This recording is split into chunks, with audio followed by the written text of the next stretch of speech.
September 11th from the 9/10 September 11th story. September 11th, 2001, 5:31 a.m., Los Angeles, California. The phone rang so many times Amy was amazed her call hadn't gone to voicemail yet. Hello? Hello? She thought she had heard the connection click. Someone answered, but there was a lot of noisy interference. Mom?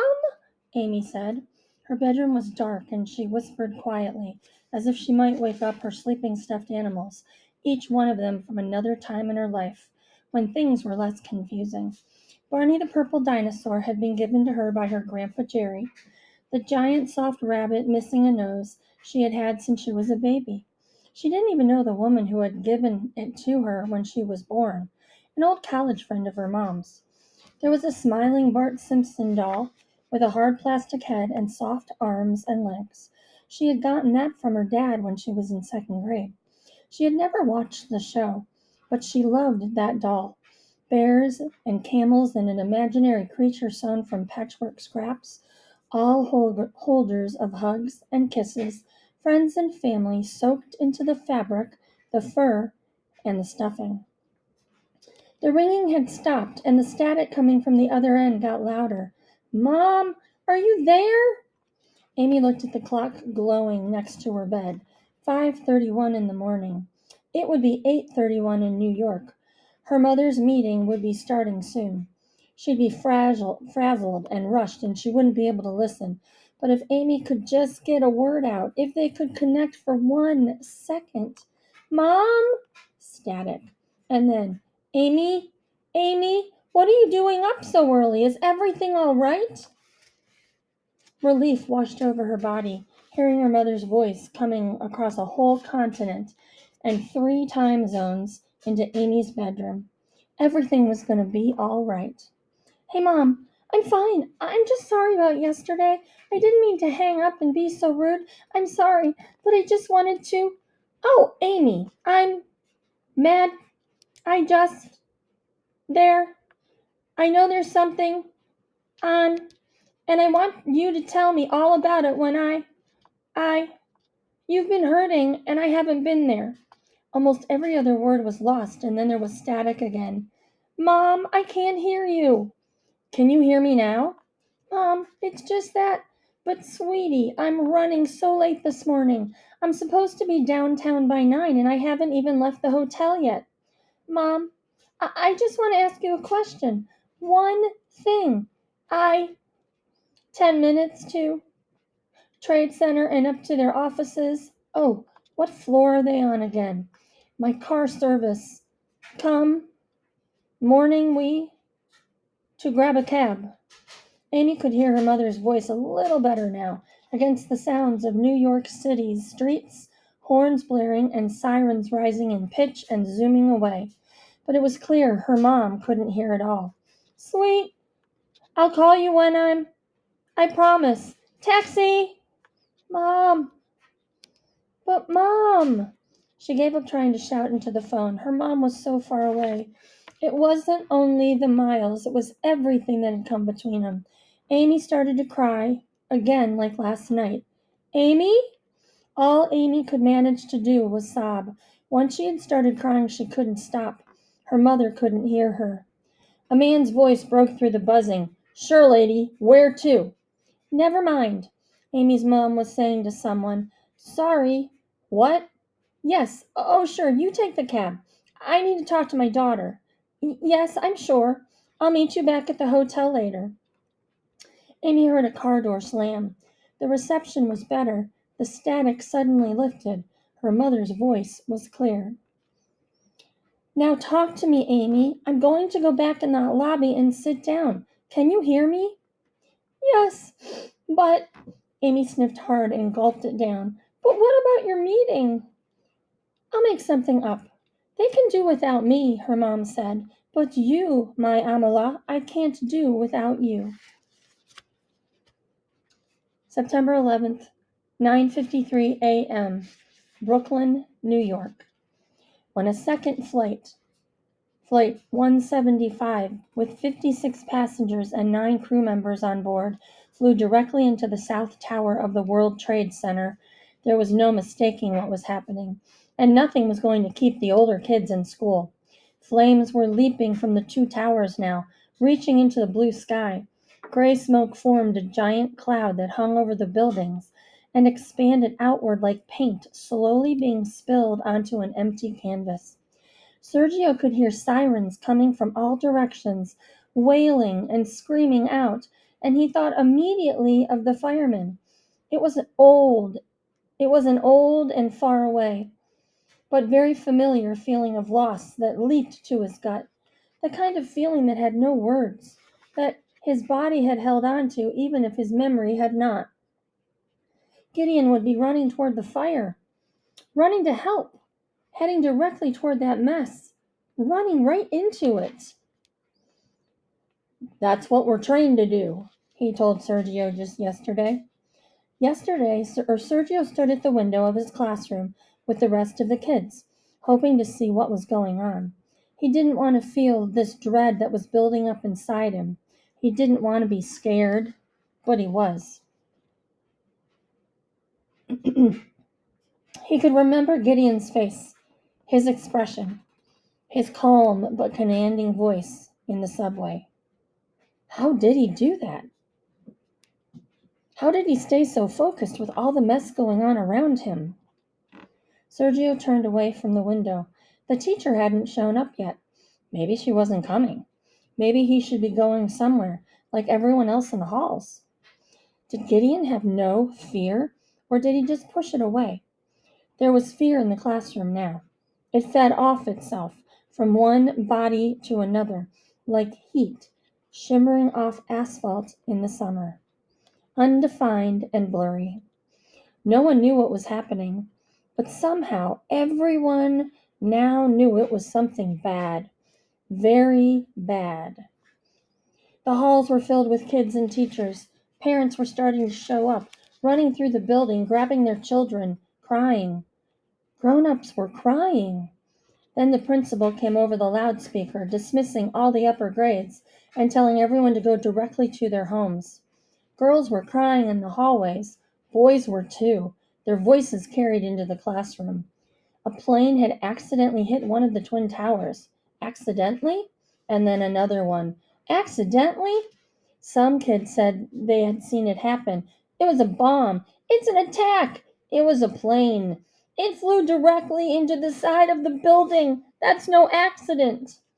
Sergio walked over and turned on the television in the back of the classroom. He started flipping through every station. Or was something else doing that, and he was just standing, just watching the screen? It didn't matter. He struggled to stay inside his body, to focus and push away the fear. One of the TV reporters said there were giant gaping holes in the sides of the twin towers, like a cartoon explosion. Someone else said it was the end of the world.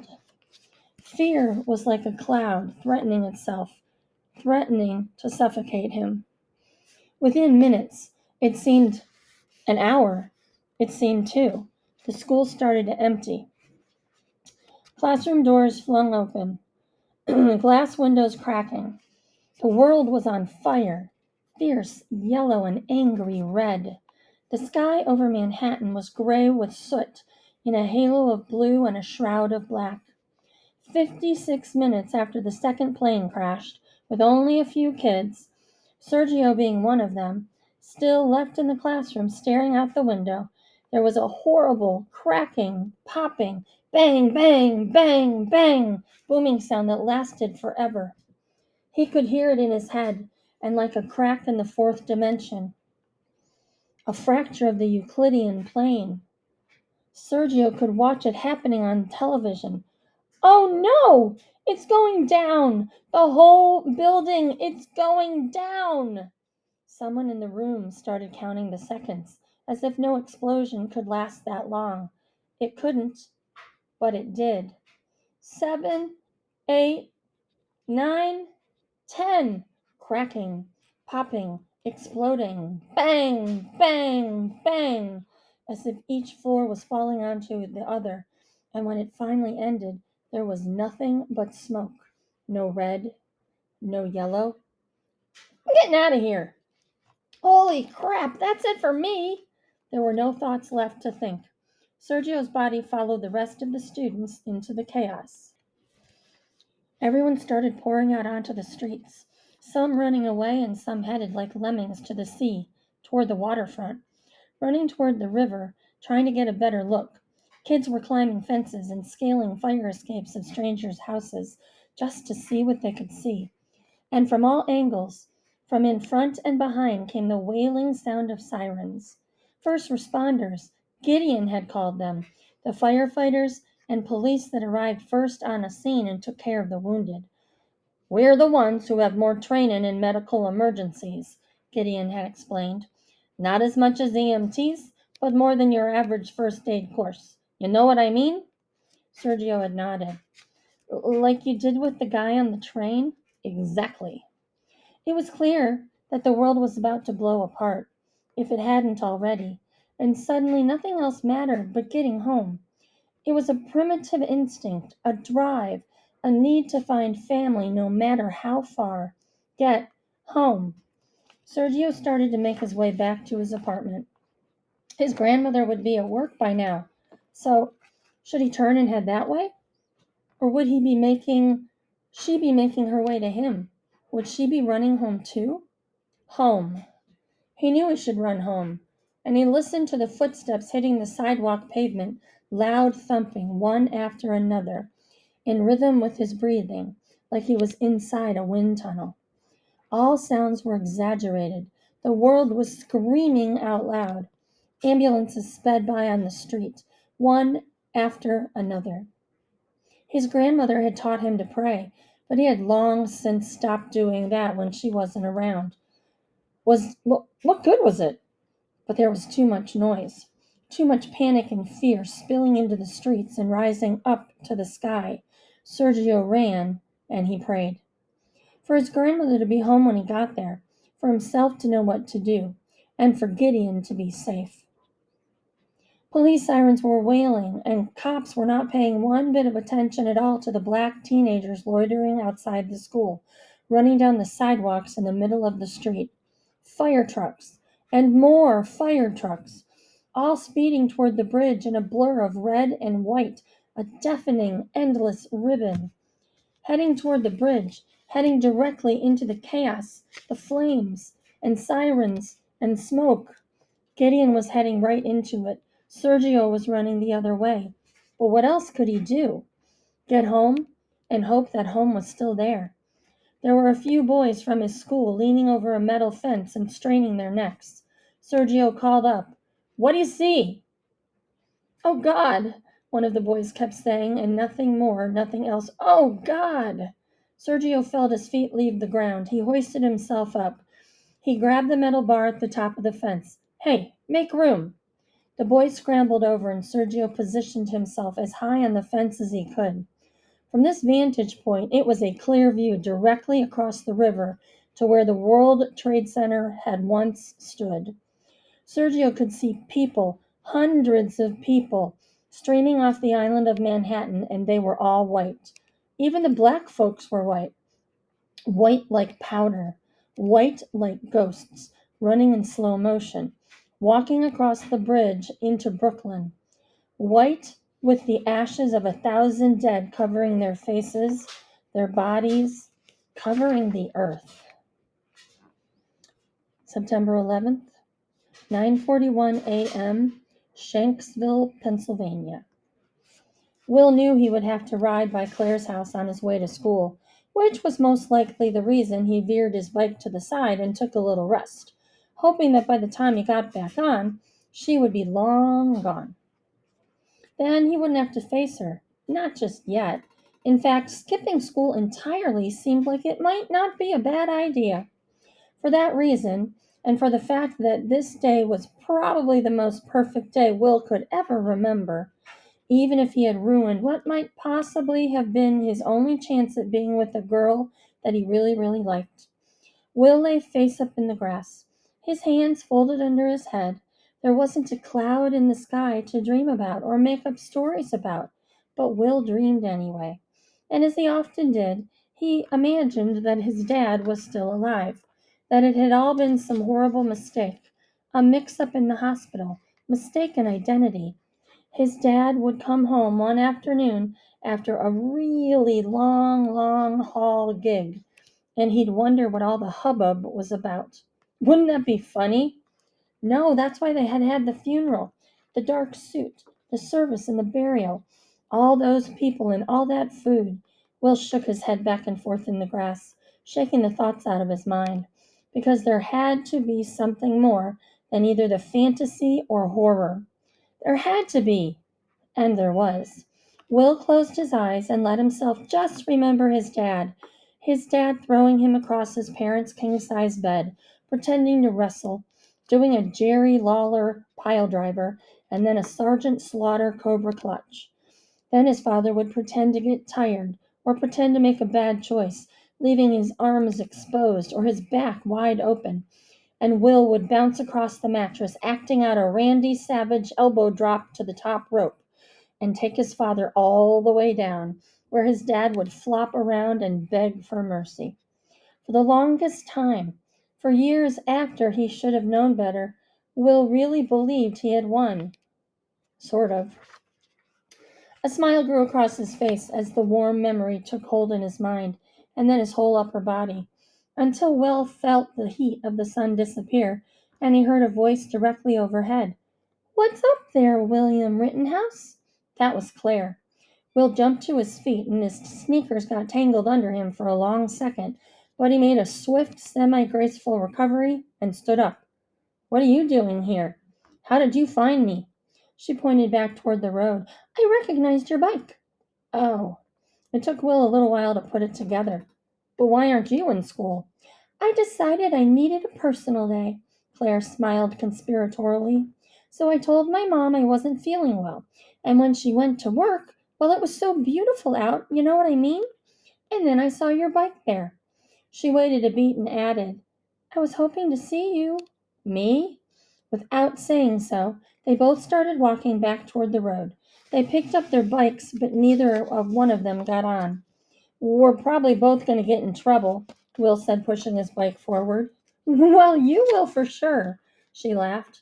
Will knew this was exactly what he had hoped would happen yesterday when he asked Claire to ride bikes after school.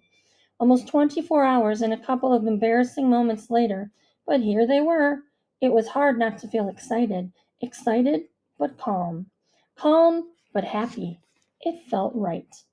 "I'm sorry I was so mean to you last night," Claire said. They rolled their bikes over the gravel, not in any hurry. "It's okay, I deserved it." "No, you didn't," Claire said. "You were just fooling around with your friends. I just." He didn't want her to feel sorry for him. He didn't want her to like him because his father had died and she thought he was fragile. He wanted her to like him. "I guess I," Claire went on, "I guess I just like you, that's all." Claire took Will's hand, and they walked that way for a long while without saying anything. Will wanted to reach out and stop their bikes from rolling. He wanted to lean over and press his lips against Claire's, because he knew hers would be soft and warm, and that it would be perfect. Like the crystalline blue sky over their heads, and the gentle wind that had cooled them, and the expanse of green lawns that he had known all his life. And it was, just like that, when he kissed her. Neither one of them heard the discordant sound of a jet engine coming near until it roared right above their heads. There was a huge flash of silver reflected in the sun.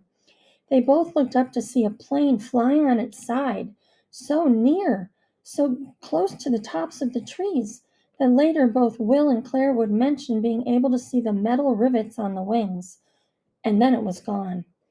A few seconds later, at 10:03 a.m., the plane hit something so violently and with such force it shook the ground, windows wide open to the spectacular, beautiful fall day which slammed shut in houses along Lambert's Road and as far away as the high school. Tiles in the ceiling of the elementary school would shift like they were made out of paper, and for weeks after, debris would be discovered scattered across nearby backyards, roped off with yellow police tape.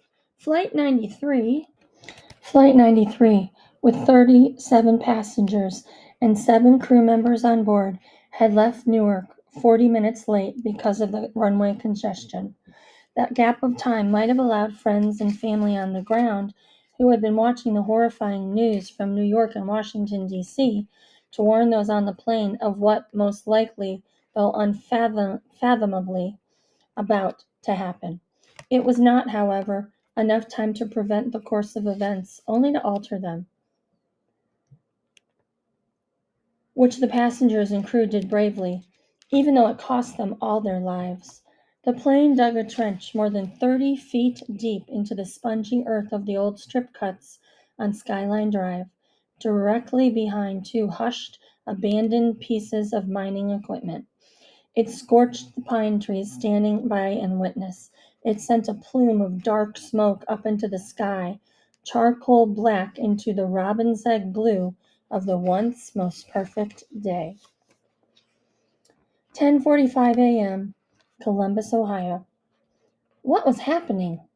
Why? Parents had just started showing up to get their kids and take them home. Just a few at first, then a few more. One girl from Mrs. Salinger's class got called down to the office, and another mom showed up right at the classroom door. She looked like she had been crying. She asked for her daughter, and they were gone. Something bad had happened in New York City, but why was everyone so upset? It happened in New York City. No one could really say why they were upset. None of the teachers were interested in teaching anything. And after a while, it felt oddly like a snow day, an in-school snow day, on the warmest, clearest, most beautiful day of the year. Nahid moved from one period to the next with the rest of her classmates, who were mostly undisturbed, and mostly glad to be not taking tests or giving reports, or whatever they had thought they were going to do that morning. No one was explaining what was going on until an announcement came over the PA that there was to be an entire 6th grade assembly in the library in 5 minutes. 7th graders were to report to the auditorium, 8th graders to the cafeteria immediately. Did you hear anything? Tommy came up next to Nahid as they were making their way down the hall toward the library. I'm not sure, Nahid said. I think it's about a bomb in New York City, Tommy said. It was a plane. Another boy from their grade came up beside them. Mr. Nemfrosky let us have the radio on in math class, he said, and it was a huge plane and it was on purpose.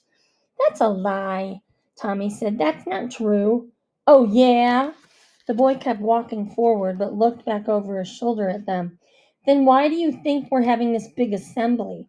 Just to hear about some random accident 1,000 miles from here? He nearly bumped into the line of kids waiting to file into the library. It wasn't New York. It was Washington, D.C., another girl told them. Either way, it was far from here. At least I got out of class. And they were all standing here doing nothing, which was certainly better than having to go to P.E. The nearly 200 sixth graders poured into the library, and the teachers shouted out directions. Blue group sits here. Fill up those spots out up front. Everyone on the floor. No pushing. Sit still. And be quiet. Kids were shifting, talking, and slowly making their way to the carpet. At the far end, by the library office, a couple of boys were balling up paper and lobbing it over the other boys' heads, then ducking down and laughing. Nothing seemed to be out of the ordinary or too serious. Just a snow day in September, right? Nahid wanted to find Eliza. This would be a nice time to be nice, to sit with her and let Eliza know she was serious about being her friend. But there were so many people. It was hard to make out anyone in particular. Nahid was scanning the room for Eliza, but she began to notice the teachers standing around the outside of the circle of students, their expressions solemn. They weren't chatting with one another or looking for unruly boys. They were preoccupied. as they had been all morning, waiting for the principal to start talking. "Sit down now!" It was Mrs. Salinger. Her face was strange. Her makeup was smeared, and it looked like scary Halloween paint. "Everyone sit, and no talking." Nahid decided to sit down right where she was. It was okay. She'd see Eliza later at lunch. Sitting with someone in the cafeteria was more of a statement anyway. Just a snow day in September, Nahid told herself again. The principal was standing in front of the room, and one of the custodians was wheeling a podium across the floor. The teachers were still telling everyone to be quiet while the microphone was set up, and a loud screech from the amplifiers pierced the room. The principal began. "I am sure you are all wondering why we are having this unexpected assembly today. This is an unprecedented event, so there is really no precedent for this. I mean to say, it is up to every school district to decide for themselves how to handle the events that have occurred." There was the normal pushing and whispering and not paying attention. "But as I have always believed in treating you students with respect, it is my policy that you should be informed. I also believe that incorrect information can lead to rumor and panics. Before I go on, I will first tell you we have decided not to close schools today. The rest of the day will proceed on a regular schedule. I repeat, we will follow a regular school schedule and dismissal will be routine. However, all after-school activities have been canceled." The noise in the room lessened. Nahid could feel her chest tighten. Maybe this wasn't a snow day, or a free day, or a broken septic system, like last year when they closed school for the whole week. Something was definitely wrong. There have been attacks on the United States this morning. Movements and rustle of clothing, the tapping of feet, the ambient whisper suddenly stopped. One in New York City at the World Trade Center, one in Washington, D.C. on the Pentagon, and another somewhere in rural Pennsylvania. We are safe here. There suddenly wasn't enough air in the library for everyone to breathe. Nahid could feel it. She could see the principal talking and hear what he was saying, but nothing was making sense. It was like he was an actor in one of those end of the world movies. This wasn't real. There is nothing to be afraid of. Some parents have called the school and are on their way to pick up their children. If your parent is one of those, you will be called down to the office. Again, you will go to your regular fifth period class. Thank you. And now your teachers will direct everyone back to their classrooms, and there will be no more discussions about this until further notice. As soon as the principal walked away from the podium, the noise level in the room rose like a boiling kettle that suddenly started to scream. Everyone began talking. A few girls started crying, like those few girls always do. Now Nahid knew for sure what Eliza had been upset about in science, and why Mrs. Salinger had snapped off the television, why parents were running to school to pick up their kids. But still it felt far away. There were things like this on the news all the time, weren't there? Bad things, scary things. Life wasn't a movie. It was going to be okay, wasn't it? Nahid slowly stood with the rest of her class, uncertain of what she had just been told. Voices rising up around here. "My grandmother lives in Pennsylvania." "An attack? What does that mean?" "My dad lives in New York." "They probably went after all those secrets stored in the Pentagon. I bet they stole all our secret files and spies and stuff." "No, I heard it was a bomb." "It's not a bomb. If it was a bomb, we'd all be in those underground shelter places." "It's no big deal. It's not like it's a war or anything. They always want to scare us with this stuff." And so on. The students started to shuffle back to their classrooms. The gym teacher let Nahid's class have a study hall, but no one was allowed to even whisper. Nahid took out her math book and tried to concentrate. But by the end of the day, many kids had gone home, and with each one leaving, another little bit of information from the outside world got left behind. Hijackers. The World Trade Center. Fire. When the bell rang for dismissal, the remaining students all poured out to the front of the school, and with no teachers to stop them, everyone was talking. The buses sat idling with their doors wide open. People jumping to their deaths. Plane crashes. The White House evacuated. When was this end of the world movie going to be over? There was Eliza standing in line, waiting to step up onto her bus, and Nahid's plan for apologizing to her seemed 100 years in the past. It seemed like a silly speck of sand in a sandbox that was getting bigger and bigger with every frightful story that flew from parent to kid, from brother to sister, from friend to friend, from one kid to another. Air travel grounded, buildings collapsing. All at once, Nahid knew she needed to get home. She hurried along the sidewalk and found her own bus, number 15. I heard it was the terrorists, the boy at the front of the line was saying. He sounded almost excited. Nahid couldn't see whom he was talking to. She could hardly hear above the sound of her own heart pounding. What do you mean, terrorists? Someone else asked. Nahid could hear her own exaggerated breathing inside her head, like she was inside a wind tunnel. People were starting to push, to stand as close to one another as they could, backpacks bumping, everyone's feet taking little steps closer to the doors. Nahid felt the heat of the sun warming her hijab. She brushed away a band of sweat that formed on her brow. She tried to calm herself. 3 more steps and Nahid would be on the bus, that much closer to home. Just breathe. 2 more steps. She'd find a seat. Everything was going to be okay. It was the Arabs. The voice rose above the others. 1 more step. Yeah, Muslims. The ones with those things on their heads. Nahid didn't get on the bus. It was just after 3. The sky was clear, quiet, and the bluest blue she had ever seen. Nahid stepped out of line. She hiked her backpack up over her shoulder and took off down the access road toward the elementary school. Their school got out an hour after the middle school. It was about a half-mile walk. She needed to find her sister.